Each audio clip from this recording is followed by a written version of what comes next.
All right, you might be asking, like, what the heck is escrow and how long does it really take?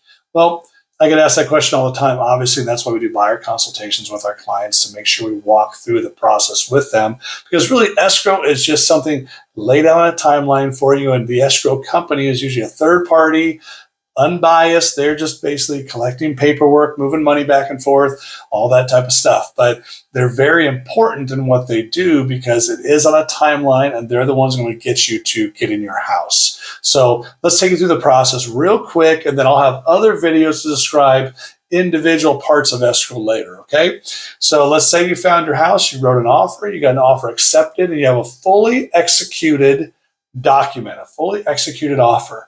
That gets sent to escrow and your lender so that they can start working. Okay, so once they've done that, your deposit is usually due within 24 to 72 hours.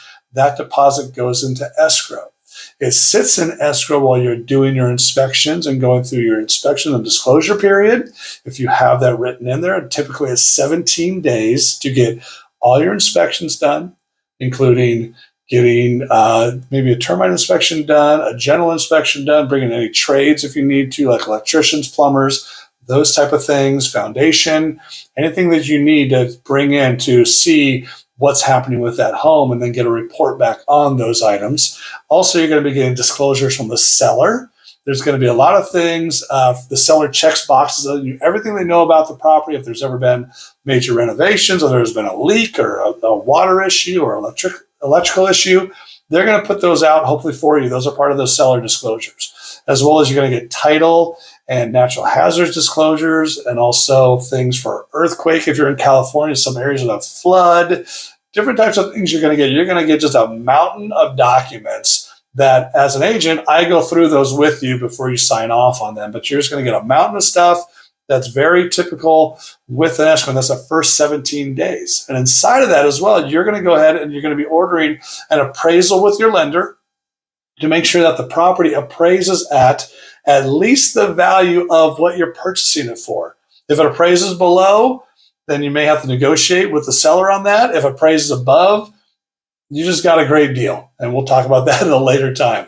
But you're going to get that done. And then all those things lead up to the lender giving you basically what they call conditional approval, which means you only have a couple of conditions here, maybe an updated paycheck stub, different things to get you a full approval. And after that 17 to 21 day period for all those disclosures and everything to get done, you remove those contingencies, and the lender then is working on things for you to be able to get to your documents. They have to get your final disclosures out to you so they can get the documents out to you. They have prior to document conditions. They have prior to funding conditions. They get clear to close for those type of things so that you can move forward to close in that. Let's say you've set up a 30-day escrow.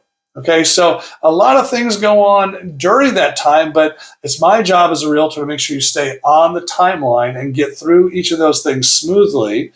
And then 5 days before you close, usually we're going to walk the property, make sure if any repairs were requested, they got done.